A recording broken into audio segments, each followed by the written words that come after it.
إعلامية جزائرية توصف بأنها مثيرة للجدل فقط، تطالب بإزالة مادة الإسلام دين الدولة من الدستور.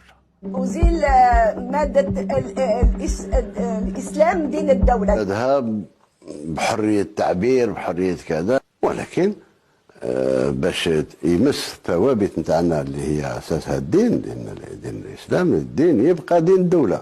وهنا تطالب بعدم تعريف التلاميذ الأطفال على عذاب القبر وما شابهه من العذاب. أصلا هل عذاب القبر مادة مدرسية في كتب الأطفال بالجزائر؟ أفيدونا أيها الأصدقاء في الجزائر بتعليقاتكم.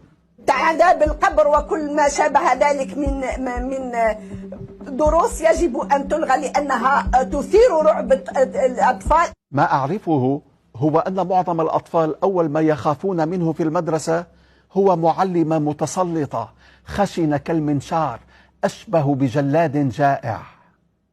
الحجاب موضة تعود لتقول وتضعه الفقيرات اللواتي لا يملكن المال لشراء اللباس العصري. هي موضة أكثر منها يعني وازع ديني، هو غطاء يعني الفقر. الكثير من الفقيرات ليس لديهن الإمكانيات لشراء اللباس يعني العصري. إذا هيك عم تحكي مدام وعندك حرية التعبير والاستهزاء بالمحجبات، فهناك من قد يقول إن الحجاب تضعه الجميلات فقيرات أو ثريات كي يخفف شيئا من سحرهن. وفي هذا الإطار أنت مش مضطرة أبدا للحجاب.